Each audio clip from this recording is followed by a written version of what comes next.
SpinachTiger.com. Today I'm going to show you how to make beef stock and beef bone broth, which is an ever popular thing right now and super healthy. And the main difference is going to be the time that we cook the bones. We're going to start with healthy beef bones. These beef marrow is going to be great that I got from the butcher. And this is a grass-fed cow. I think that's important. You make sure you get healthy bones to start with. We're going to rinse in cold water, and then we're going to pat dry, put it in the oven at 425, and till that, we're going to wait till the fat is rendered. Your smoke alarm might go off, but that's what's going to be important. You don't want to take a bone like this and just put it into the boiling water. You really want to render that fat.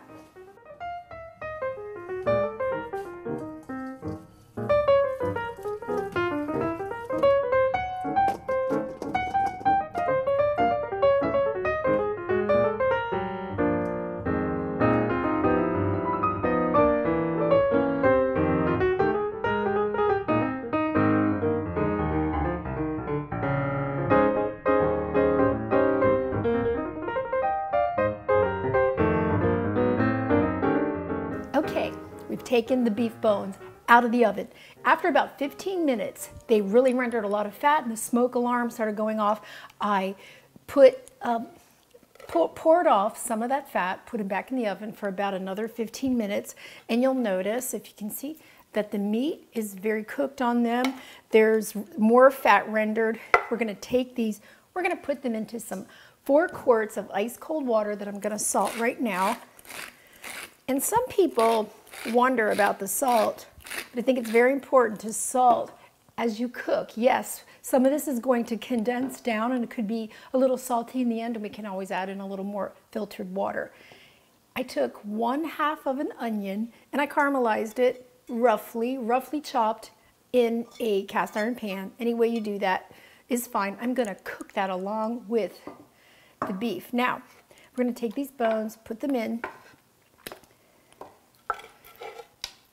And what's going to happen, we do not want to bring them to a boil. We want to bring them to a heavy simmer and almost boil. And as soon as we start to see the foam, which is something we do not want, we're going to start skimming that off. And we're going to do that for about an hour. After that, it goes into the crock pot. We really don't have to worry about it anymore. I'm going to go ahead and put the onion, some peppercorns,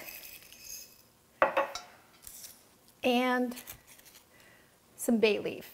One thing that I'm going to do, because this is going to be very long cooked, is I'm going to put a little bit of acid, and I'm going to put some apple cider vinegar, organic, in there. That's an option. You can do that or not do that. You can put a little wine in, but that's what I like to do. So I'm going to put this on the stove, and I'll be back. Okay, it's been about 15 minutes, and it's only slightly starting to foam. It looks like it's going to want to boil, so I'm going to turn the heat down. I had it on high to get it going, and I want to let it simmer. And this is what I mean by these are the impurities that you don't want. Now at this point, we could leave this in this pot right now. This is my big Dutch oven, and I could let it go for about 4 hours.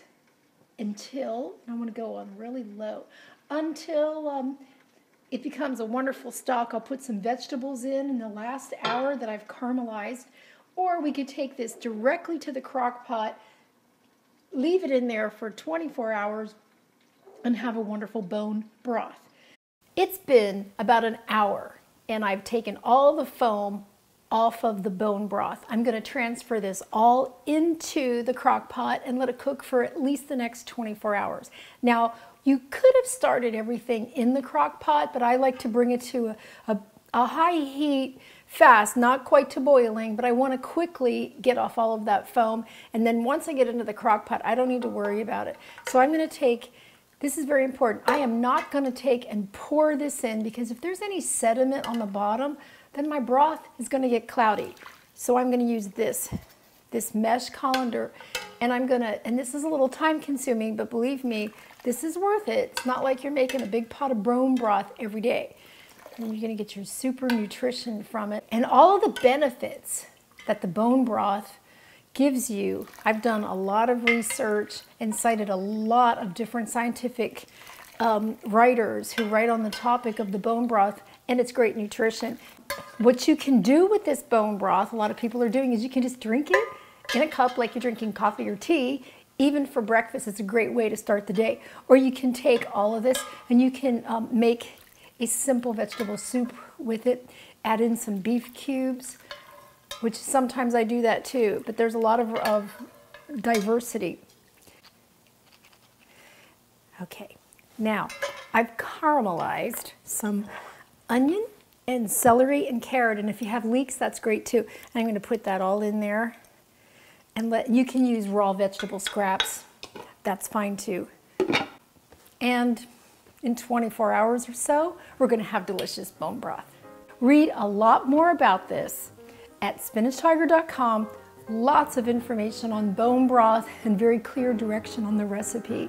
Thank you for visiting SpinachTiger.com, where I am cooking real food for real people from scratch.